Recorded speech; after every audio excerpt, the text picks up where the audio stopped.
Si je vous dis que dans cette histoire, Charles Foster Kane meurt, qu'un journaliste enquête sur ses dernières paroles, à savoir Rosebud, et que par le biais de flashbacks, on en apprenne un peu plus sur sa vie et sa personnalité, vous me dites sûrement Paranormal Activity. Quoi? Citizen Kane est un véritable chef-d'œuvre. Une révolution technique dans le domaine du cinéma à l'époque, un long métrage considéré comme le meilleur film de tous les temps, et on s'en fiche car on n'est pas là pour se masturber devant Citizen Kane. Désolé. Lorsque l'on devient l'un des films les plus cultes, il ne faut donc pas s'étonner qu'on fasse l'objet de références, de parodies ou même de détournements. Mais d'abord, qu'est-ce qu'un détournement ? Comme son nom l'indique, c'est détourner les images d'un film par le biais d'un redoublage et d'une ambiance sonore différente. Les plus connus dans le domaine sur internet étant Mosinor et le démon du rire. Welcome sur le voyage pas cher. Et c'est la Construct. C'est un peu comme une zone de duty free. Mais à la télévision, le plus connu dans le domaine, c'est Canal+, avec le grand détournement.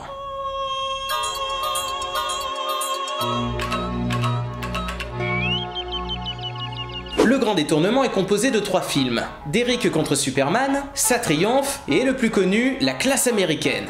Attention, ce film n'est pas un film sur le cyclisme. Incontestablement le plus bel hommage que l'on pouvait rendre à Citizen Kane. Le Détournement nous montre la mort de l'homme le plus classe du monde, et des journalistes enquêtent sur ses dernières paroles, monde de merde. C'est sûrement un nom. Si c'est une femme, je veux savoir quelle femme. Si c'est un cheval, je veux savoir dans quelle course. Nous, on pensait que ça pouvait être un traîneau. Vous remplacez le tout par le synopsis de Citizen Kane et l'illusion est parfaite. Et c'est à ce moment-là que le réalisateur de Citizen Kane lui-même fait son apparition pour mettre les choses au clair. Je me permets d'interrompre ce film parce qu'on se fout un peu de ma gueule. C'est du vol et du plagiat. Cet extrait, vous le connaissez même sans avoir vu le film. Un extrait qui a dû beaucoup recevoir Matt Podcast. Parce qu'au-delà de la créativité, on sentait que l'équipe de Canal+ de l'époque adorait le film d'Orson Welles. Mais bon, vu que tout a été dit sur La Classe Américaine, revenons sur un détournement de Citizen Kane plus méconnu, celui consacré aux 10 ans de ses cartoons.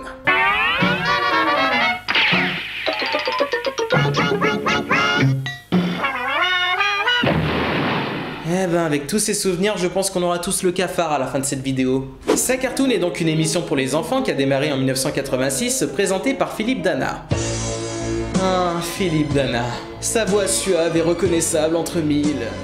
Ok, je me calme. Et vous savez, si Dorothée est considérée par beaucoup comme étant une seconde maman, je pense que Philippe Dana est sans aucun doute le second papa. Et je n'oublierai jamais cette année 1996 où l'émission fêtait ses 10 ans. Alors aujourd'hui, c'est un grand jour. Nous fêtons le 10e anniversaire de Sa Cartoon. 10 ans, ce n'est pas rien. On a eu un programme de fou à l'époque. Quasiment toute l'après-midi était consacrée à Sa Cartoon. À côté des dessins animés habituels, on a eu droit à une interview de Philippe Dana avec un Bugs Bunny en 3D dégueulasse, mais bon à l'époque on était assez naïf pour croire que c'était le vrai. Une diffusion exceptionnelle de 2 dessins animés complètement inédits à l'époque, en VO sous-titré, et ce qui nous intéresse le plus, un détournement de Citizen Kane d'une vingtaine de minutes.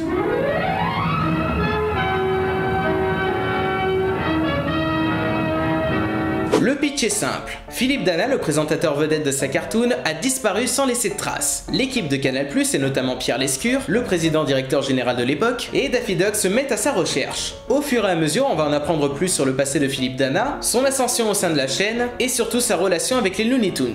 Vous l'aurez compris, le rapprochement avec Citizen Kane est évident. Sauf que là, Philippe Dana n'est pas mort, il a juste disparu. Eh bien, l'équipe de Canal+ adorait Citizen Kane, hein. Entre ça et La Classe Américaine, c'était limite obsessionnel. Hein. Mais c'est aussi la preuve qu'à l'époque, même des programmes pour enfants étaient créatifs, exigeants et ne prenaient pas les gosses pour des cons. Et c'est ça qui manque de nos jours. Une émission telle que Sa Cartoon où on s'amusait tout en apprenant des choses. Un cartoon qui met en scène sur un bateau Bugs Bunny et Sam le pirate, et comme c'est souvent le cas dans les dessins animés, il y a une référence implicite au cinéma et au film Les Révoltés du Bounty.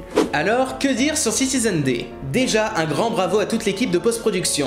Parce que rien que pour le travail de recherche au niveau des images d'archives, je leur tire mon chapeau. La réutilisation des images de Pierre Lescure, Jérôme Bonaldi, Carl Zero, des Looney Tunes et bien d'autres, est en parfait accord avec le propos du film. Et ce, grâce à une bonne écriture. Contrairement à La Classe Américaine, on a moins d'humour, certes, bien que certaines vannes soient drôles. Je fournis l'escargot, tu fournis la coquille, et c'est parti pour la cueillette.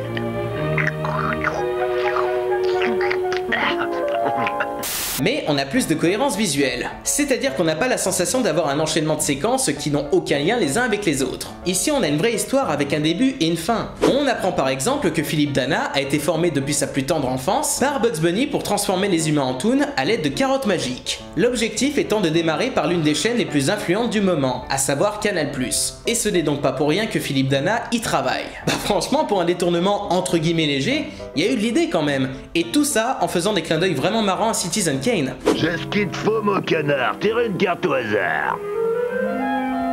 Oh ben justement, il y a un truc qui est marqué dessus, dis donc. Rosebud. Mais qu'est-ce que c'est que ce Rosebud? L'eau de toilette de Dana? Franchement, c'est tellement con et évident que ça en devient brillant. Et concernant le doublage, ça fait toujours chaud au cœur de réentendre des voix que je n'avais plus entendues depuis longtemps, comme celle d'Yves Lecoq. Ouais, intérêt à le retrouver vite fait, sans quoi la pomme de fin d'année, moi je te dis qu'elle va nous passer sous le nez. Hein. Et bien sûr, celle du regretté Guy Pierrot. Qu'est-ce que j'apprends? Philippe Dana a disparu? Ça, alors ça sent la galéjade. Bon après, bien que j'adore Philippe Dana, ça n'est pas un acteur, et ça sent.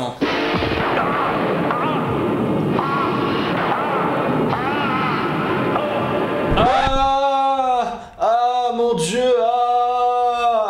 Bref, en conclusion, je recommande amplement ce petit film. Très peu de personnes le connaissent et il serait temps que ça change. Je remercie grandement Starbé d'avoir mis en ligne ce détournement qui m'avait grandement marqué durant ma jeunesse. N'hésitez donc pas à le découvrir en cliquant sur les liens dans la description. Enfin, après la fin de la vidéo, hein. C'est comme un retour dans le passé. Et là... j'ai déprimé.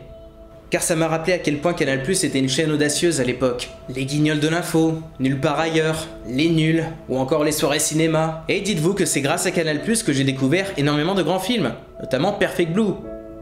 Putain, Perfect Blue quoi. Il faudrait un miracle pour que ce genre de programmation se reproduise aujourd'hui. Car oui, cette époque est révolue dorénavant, y compris celle de sa cartoon. Cette année, ce sont les 30 ans d'une émission qui n'existe plus depuis des années. On va dire que c'était ma façon à moi de rendre hommage à une émission qui a sombré en même temps que sa chaîne. Il suffit de voir comment elle a évolué. Autant les 10 ans de l'émission m'ont marqué, moi et sûrement beaucoup d'autres. Mais les 20 ans, qui s'en souvient? Je suis même pas sûr qu'ils les ont fêtés. Et s'ils l'ont fait, ça devait être bien triste. J'avoue que le Canal+ de l'époque me manque. Philippe Dana me manque. Pierre Lescure me manque. Tout ce qui entourait la chaîne avant le 21e siècle me manque. Après, peut-être que mes souvenirs de la chaîne sont déformés par la nostalgie. Mais je pense que je peux le dire sans me tromper. Canal+ était bien mieux avant. Par le biais de cette vidéo, je voulais vous montrer qu'à l'époque, même un détournement mineur était fait avec passion et avec talent, peu importe la cible. Citizen Kane a marqué le 7e art, tandis qu'un détournement de ce film datant de 96 a marqué mon enfance. Comme quoi réunir l'un des plus grands films de tous les temps, avec l'un des personnages les plus emblématiques pour les gosses, ça ne pouvait que fonctionner. L'esprit Canal est peut-être mort, mais les souvenirs seront toujours présents. Merci infiniment à Pierre Lescure, à Philippe Dana, et également à Canal+. Je vous souhaite une bonne journée ou une bonne soirée. Ciao.